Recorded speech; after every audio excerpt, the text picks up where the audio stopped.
Welcome to the Grit Daily Startup. I'm your host, Sebastian Rusk, and this is a podcast about what goes on behind the scenes at startups. The good, the bad, and the gritty. Let's dive in.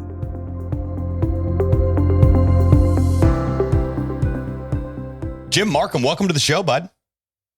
Hey, thank you very much, man. It's a pleasure to be here. It's great to have you here. You have quite the story and quite the resume of your involvement in the hair care world. And you and I were chatting a few minutes before the recording, and you said, that's all that I've ever really done. And it was quite the adventure. So I'm excited to dig in here. I always like to talk about what got us to present day right now, and really the backstory to add some context. The show, we like to dig into the good, the bad, and the gritty parts of the startup world, but a lot of that has to do with the startup process in general. And then obviously there's always a story associated with that. So let's go back to the beginning of the story before you were active as a startup and as an entrepreneur and as a business owner in there. Where did this all start? Where did you find the initial interest in wanting to be part of the beauty industry and hair care industry? It's a great question. I was a 15-year-old father of a daughter, and had to go to beauty school or barber school to learn how to make a living, really. So that's how I got started out of necessity. But I found I was really good at cutting hair, and I started entering competitions, and I won the national championship and the Southwest championship and the silver medal in the hair Olympics. And then I met a guy named Jay Sebring, who was really like the father of men's hairstyling. He started it and I kind of finished it. But I called him up and he took my call, and I said, hey, look, I'm charging $5 a haircut and I won all these awards. You're charging $50. I'd like to see what you're doing that's different than what I'm doing. But he had a product line called Sebring Products that I was really interested in distributing. Early, I thought it was a good idea to do. I don't know why exactly, but I met Jay and he said, let's cut a head of hair. You cut one half and I'll cut the other half and we'll see who's better. And I thought, oh, great. I'm going to show him I'm better than he is. And he did something I never saw before, and that was cut shape into the hair.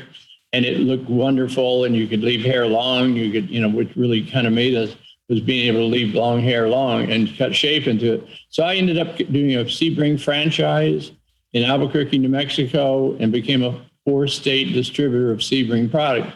And that went real well. I'm not quite sure where you want me to leave off. I mean, I started with the barbershop, and I did a Sebring franchise, and I became a distributor. So Jay Sebring was killed in the Manson murders with Sharon Tate and Jay Sebring, and there was a few killed in that murder. And when he got killed, I was his protégé, and he was my mentor. And I knew immediately I was going to go to California and take over his company, because he'd always mentioned, if anything happens to me, you're the only one that can do it. I want you to take over. So I did.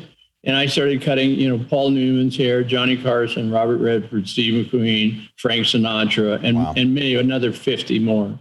And I made Sebring successful. I started getting it going. And anyway, his father came along and bankrupted, and I bought it out of receivership with my publicist and another partner. And then we owned Sebring, and 6 months later, it's profitable. And we had a lawsuit, and we got all cast out. A receiver was appointed, and I never had possession of Sebring again. But I got half their salary for 20 years in order to leave. And then I got the right to start another company called Markham Products, which was for men and doing very similar, the same thing. And then I did that for 8 years, and I sold that, and I started ABBA Pure Natural Products, and I had that about 8 years and sold that. And then I started a company called PureOlogy. PureOlogy was a rocket ship from start to finish. I got it going in about a year. It took a year to put it together, and then 6 months later, after shipping, it was sold to L'Oreal for $280 million. So that really went well. Then I waited a few years and started ColorProof, and that went on for, it's just been like 9 years now, maybe it's 10. But is quite right. I mean, I have over 50 years, five product lines. They all were successful, and I learned a lot. Wow. So did you find that it was easier to continue to launch new brands every time you had a successful launch of previous brands? Well, it was good and as bad. You know, the people that you used to sell to before, you know, like the ones you start with, they always probably 80% of them or 70% say, you've sold me too good. I want to keep using my old product. Like if I sold them Sebring, they didn't want to change the Markham. If I sold them Markham, they didn't want to change the ABBA. So you have that, but you can get about 20 to 30% of your old business is about all you can expect. So it's better in some ways and harder in some ways, because like 70% of them or 75%, they don't want to change. They're happy with where they're at. Yeah, that makes sense. So, I mean, again, in that type of line, did you find that the customers that you had were people that they constantly looked for something new, or they really became attached to the products that you were putting out? Well, that's another good question, because, you know, it's a what's new business. Everybody you walk in this line, you say, what's new? Right. You know, customers asking what's new, the stylists are asking what's new, but they will carry, you know, 5 to 10 product lines, and they're changing them out all the time, but they'll get their favorite one. What you want to do is become one of the top 3 lines they carry. And while they're looking for something new, they didn't want to take my line because it was similar to what I had before. You know, I always made the best shampoos, the best product, and they wanted something that somebody else made that was different. So it's interesting. So it's pro and con. I think it's more pro than con, but there was some con in it. Sure. Absolutely.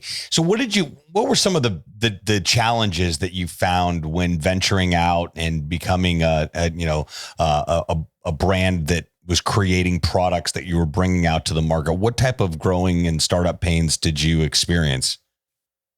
Well, like go through this assessment of doing a new product line. Yeah. Doing a new product line, just business in general, employees, vendors, capital, etc. You know, I having done it 5 times now, I know the process real well. But I'll take you to, in the beginning, you don't know vendors, you don't know where to go, you don't know what you should ask for, et cetera. But with me, I always found a lab, and I negotiated after the first company, because I didn't get my formulas on the first company, but I did get them on the other 4. I learned that you can negotiate the formulas. You just have to create a time period, which say 3 years. The formulas are yours. And then I made a caveat that I'll hold on to the formulas in case your factory burns down. I need to have them. I got to get them reproduced. So I always negotiated that. Well, I started developing shampoos, conditioners, spray, whatever I try to do. First product line, I did 4 products. The second one, I did 6 products. And then when I finally got to PureOlogy, I did 12 products. And it was about the right amount.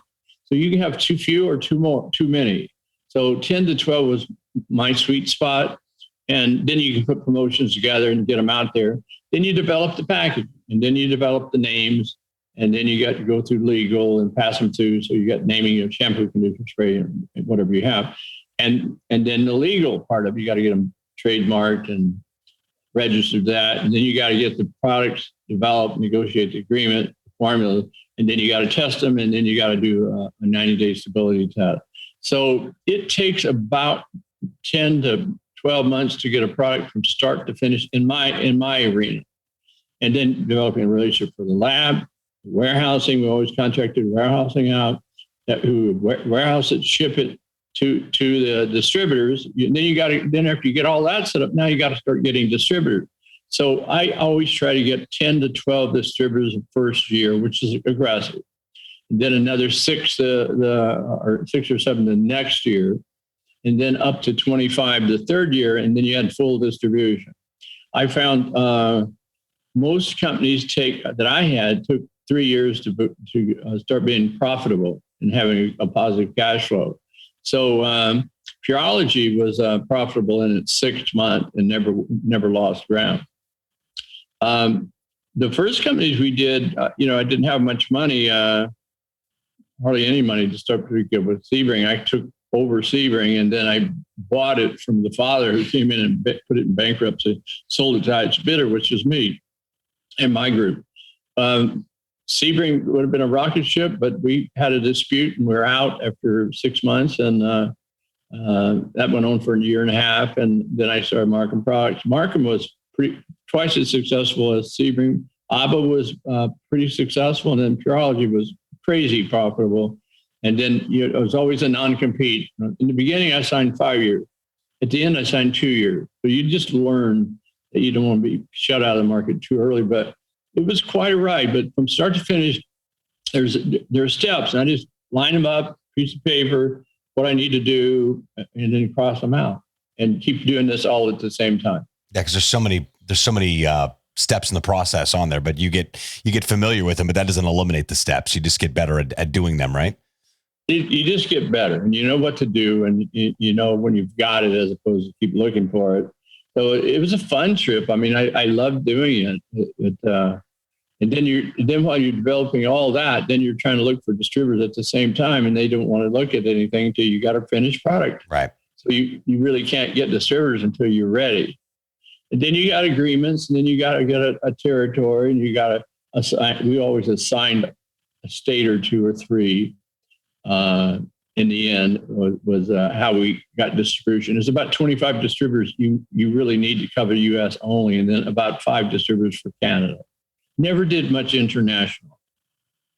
Got it. Okay, cool. So it was a process that you learned to continue to revise to be able to do multiple products. So that totally makes sense. So yeah, you've got a book that came out last year called Big Lucky. Let's talk about that for a minute. Big Lucky was something that I had friends and colleagues been telling me for 20 years from where I came from, which was an alcoholic mother and a poor upbringing, and starting out as a barber to go from the low that I was in to where I got, which is a very good place. It was a lot of ups and a lot of downs, and they said, you got to put that in the book. And I was always hesitant because I said, I don't have a good ending yet. And when I got a good ending, I thought, well, maybe it's time to write the story of the ups and the downs, because I think a lot of times people underestimate the downs they're going to get and they quit. I think one of the things you really must remember is that you were born to win. We were all born to win. We've got God-given talents to win. We choose to lose, or we quit early. Born to win means you got to work like hell and do everything you can do, and don't quit. Another thing you remember is do not quit. You're born to win, and keep that attitude. That will help you a lot, but then work like hell, because it won't work unless you really work hard. Yeah, you can't replace, you can't fake push-ups, I heard someone say one time. No, that's right. You got to do them. And you definitely have to put in the work in order to get the results that you're looking for. And you guys have, you and your wife are noted philanthropists too, with your efforts you've had with business and as well too. What areas have you been able to support in a philanthropic? Well, we're sponsors and honorees of City of Hope. We raised a little over $1.3 million for them. We also support other cancer causes. I can't recall what they are right this minute. And we do serious fun. Paul Newman has a company, or not a foundation called Serious Fun, and it's to support disadvantaged children worldwide. So I think he's got about 30 camps now. And when he was alive, I didn't support it. I don't know why, but when he died and I saw what he was doing, I thought, I don't know why I didn't support that before. But so I've been supporting that, I don't know, 20 years. So yeah, we believe it's really, you got to give back. It's really a requirement to give back. I mean, you got it. You're here. You've been lucky. You did it. You got to give back. Sure.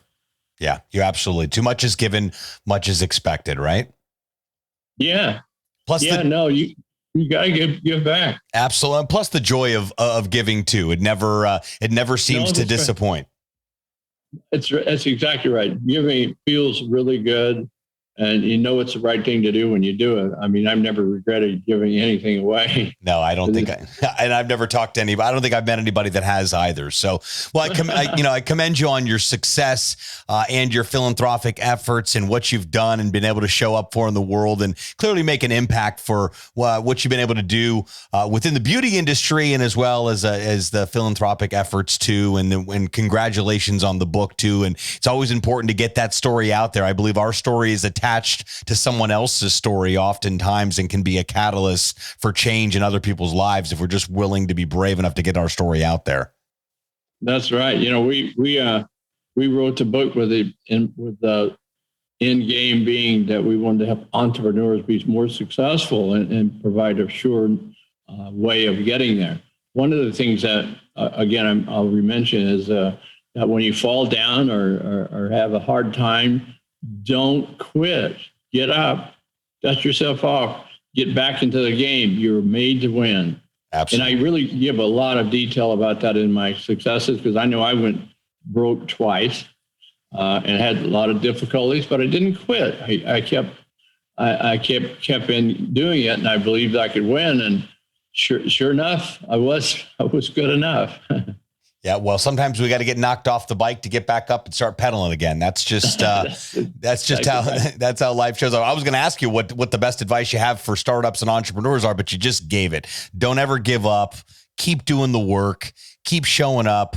Give back and do work that matters. Right? That's exactly right. Well said.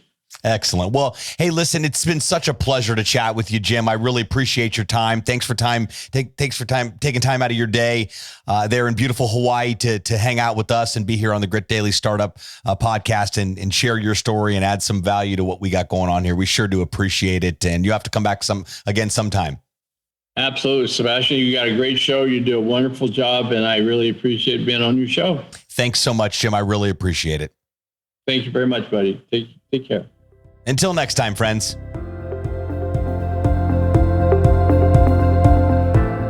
Thanks so much for tuning into this episode of Grit Daily Startup. If you haven't done so already, make sure you're subscribed to the show wherever you consume podcasts. This way you'll get updates as new episodes become available. This podcast is brought to you by gritdaily.com, the premier startup news hub. More information at gritdaily.com. Once again, I'm your host, Sebastian Rusk. Until next time, friends.